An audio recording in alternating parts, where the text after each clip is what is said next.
Ada sebuah kejadian yang cukup membuat heboh masyarakat, baik di dunia nyata maupun di dunia maya, pada tahun 2020 yang lalu.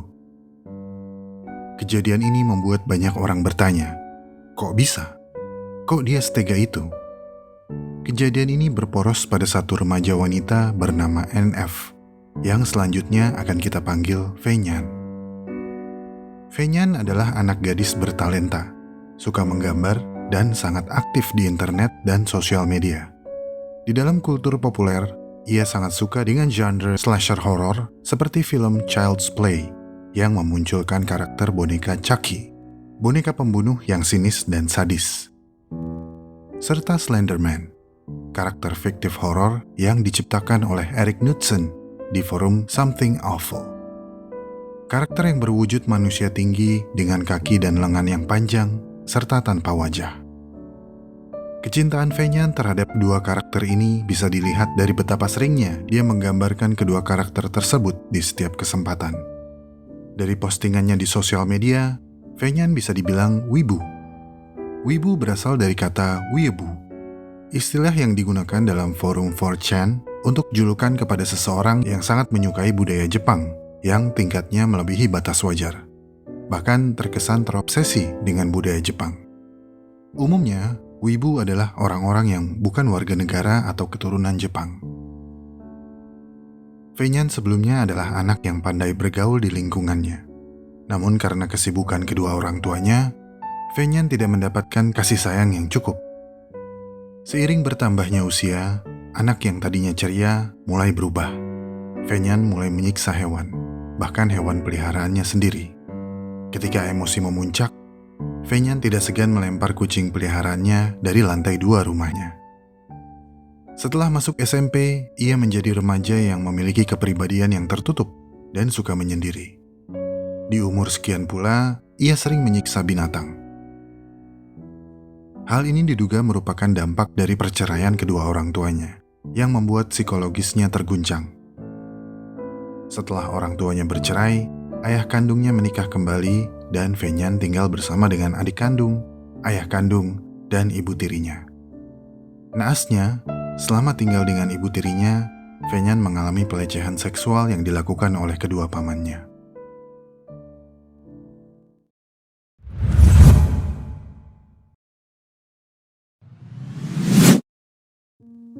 Fenyan mengalami pencabulan sebanyak 13 kali di rumah tersebut.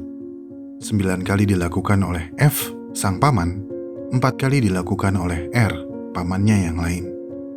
Menurut informasi, para pelaku pencabulan tinggal menumpang di rumah keluarga Fenyan. Keduanya masih memiliki hubungan keluarga dengan ibu tirinya.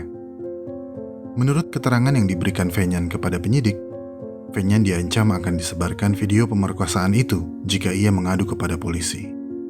Setelah kejadian tersebut, Fenyan bukanlah anak gadis yang sama. Psikologis Fenyan semakin labil dan tidak jarang ia mencurahkan hal-hal yang berbau kematian di dalam coretannya.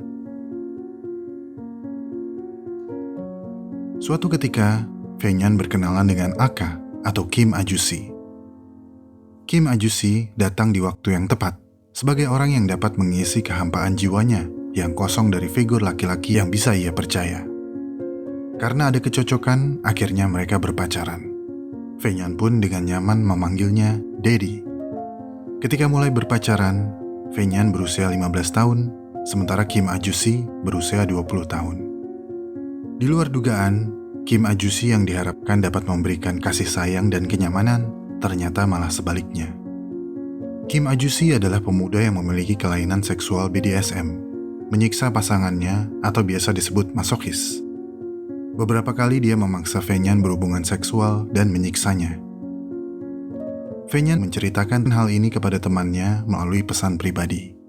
Di sosial media dan di aplikasi pesan pendek, mereka tidak malu menceritakan tentang pengalaman bercinta mereka, seperti diikat, ditetesi lilin, digigit, dicekik, dijambak, hingga ditampar. BDSM adalah kepanjangan dari bondage, discipline, dominance and submissions, sadism, and masochism. Hal ini diartikan sebagai perilaku dan gaya hidup seksual. Entah mengapa Fenyan merasa nyaman dengan perilaku tersebut. Akibat hal ini, Fenyan mulai menjadi terbiasa menyiksa dirinya sendiri ketika ia marah. Pada selembar kertas, ia curahkan perasaannya dengan kalimat, "Keep calm daddy bondage and give me torture."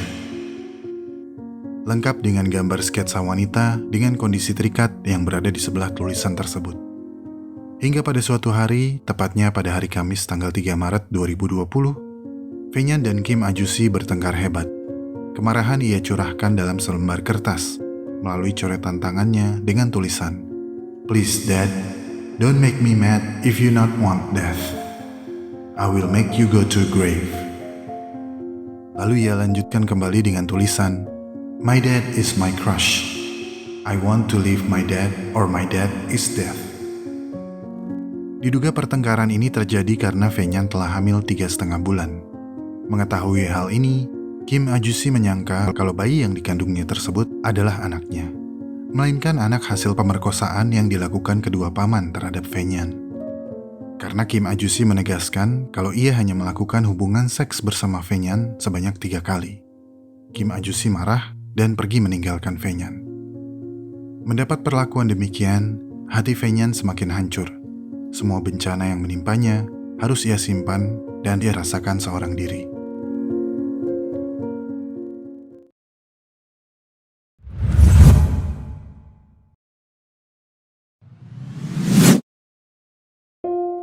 Dalam kehancuran hati dan emosi yang memuncak, Fenyan melihat adiknya yang sedang bermain dengan APA. APA adalah bocah berumur 6 tahun yang merupakan tetangga dekat rumahnya. APA cukup dekat dengan adik Fenyan dan seringkali bermain bersama di rumah keluarga Fenyan. Niat buruk Fenyan pun muncul, dan semakin menjadi ketika ia menulis dalam selembar kertas, "Mau siksa baby?" yang dilanjutkan dengan kalimat, "Dengan senang hati." Dan tidak tega. Pada suatu hari, Fenyan mengajak APA untuk bermain dengannya. Dengan polosnya, APA mengikuti Fenyan ke dalam rumahnya, ke kamar mandi di lantai 2. Saat itu, Fenyan meminta APA untuk mengambil mainan yang sengaja ia lempar ke bak mandi yang berisikan air. Saat APA mengambil mainan tersebut, Fenyan memegang kepala APA dan menenggelamkannya sambil mencekik lehernya. Setelah 5 menit, badan APA sudah lemas tak berdaya. Lalu ia bawa keluar bak mandi dan menaruh jasad APA di ember. Agar orang rumah tidak curiga, ia tutup ember itu dengan sprei. Tanggal 5 Maret 2020, APA meninggalkan dunia untuk selamanya.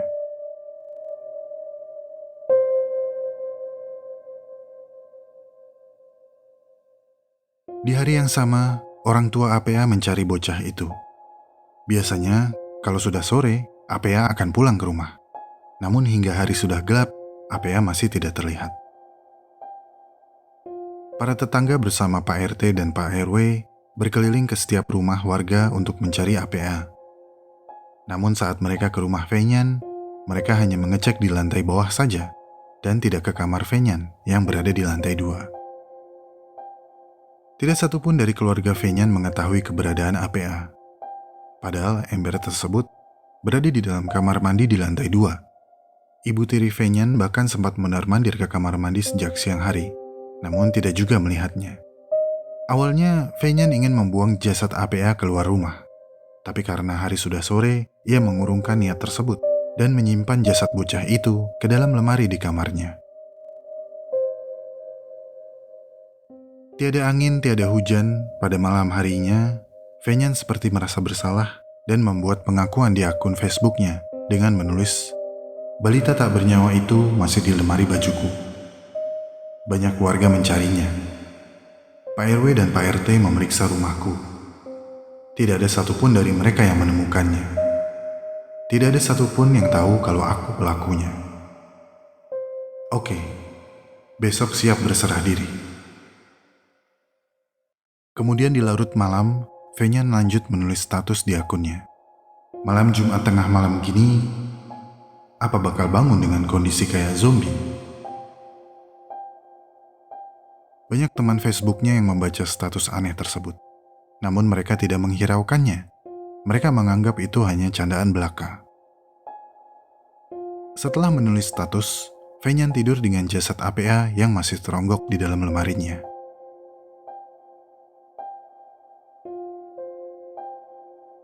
Keesokan harinya, Jumat tanggal 6 Maret 2020, pagi hari, Fenyan sudah siap berangkat ke sekolah.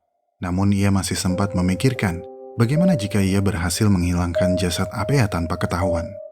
Akan lebih baik jika semua ini berlalu tanpa banyak orang yang tahu. Tapi setelah berpikir kembali, akhirnya Fenyan memutuskan untuk menyerahkan diri ke polisi. Dengan percaya diri, ia bergegas mengganti baju sekolah dengan baju harian dan memberanikan diri pergi ke kantor Polsek Metro Taman Sari untuk mengakui perbuatannya.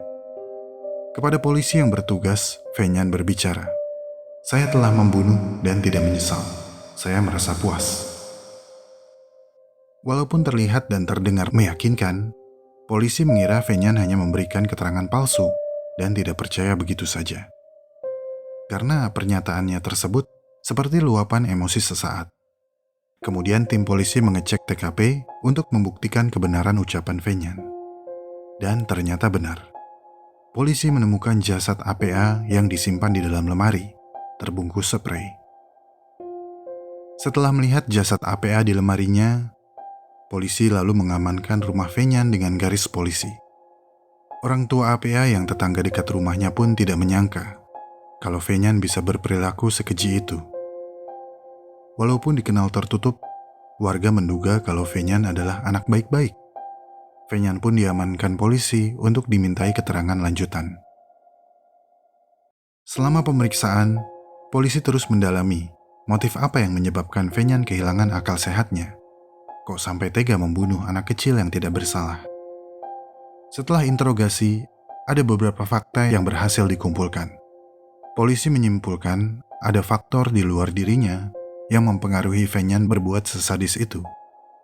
Perilaku buruk Fenyan terbentuk karena kekerasan baik fisik maupun psikis yang dialaminya, serta efek buruk dari kegemarannya menonton film horor yang berbau kekerasan seperti Chucky dan Slenderman. Dari pengakuan Fenyan, polisi akhirnya menangkap kedua paman tiri yang memperkosanya dan juga Kim Ajusi, pacar Fenyan. Karena walaupun mereka berhubungan atas dasar konsensual atau suka sama suka, Fenyan masih di bawah umur dan tindakan menyiksa atau masokis itu tidak dibenarkan. Mereka diamankan polisi dengan tuduhan pencabulan anak di bawah umur dengan kekerasan. Fenyan menyandang dua status, yaitu korban pemerkosaan dan pelaku pembunuhan. Dalam pengadilan, hakim menimbang bahwa Fenyan adalah korban pemerkosaan. Dan melihat umurnya yang masih di bawah 18 tahun serta sedang hamil, maka akan ada proses rehabilitasi yang akan didampingi oleh psikolog. Hakim juga memutuskan Fenyan terbukti bersalah dan menjatuhkan vonis hukuman dengan menjalankan rehabilitasi sosial selama 2 tahun di Balai Anak Handayani. Dalam persidangan itu pun, Fenyan meminta maaf secara langsung kepada keluarga korban, dan keluarga korban telah menerima permintaan maafnya Fenyan, karena Fenyan sudah dianggap seperti keluarga sendiri.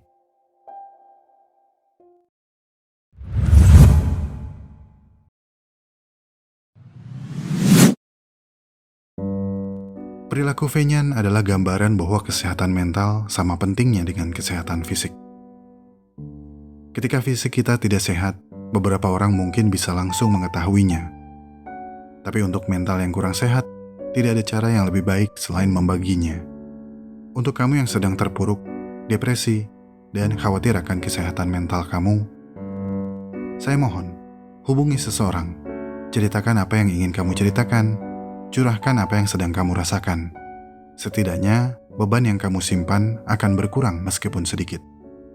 Atau manfaatkan layanan call center yang disediakan Kementerian Kesehatan di call center 119 atau di call center 24 jam Halo Kemenkes, atau hubungi beberapa layanan yang tercantum di layar monitor kamu. Saya tahu, saya tidak bisa merasakan apa yang sedang kamu rasakan saat ini. Saya juga tidak mengerti persis apa yang telah kamu lalui dalam hidup. Tetapi saya yakin banyak orang yang peduli dan ingin membantu. Terima kasih telah mendengarkan, dan sampai bertemu di kisah selanjutnya.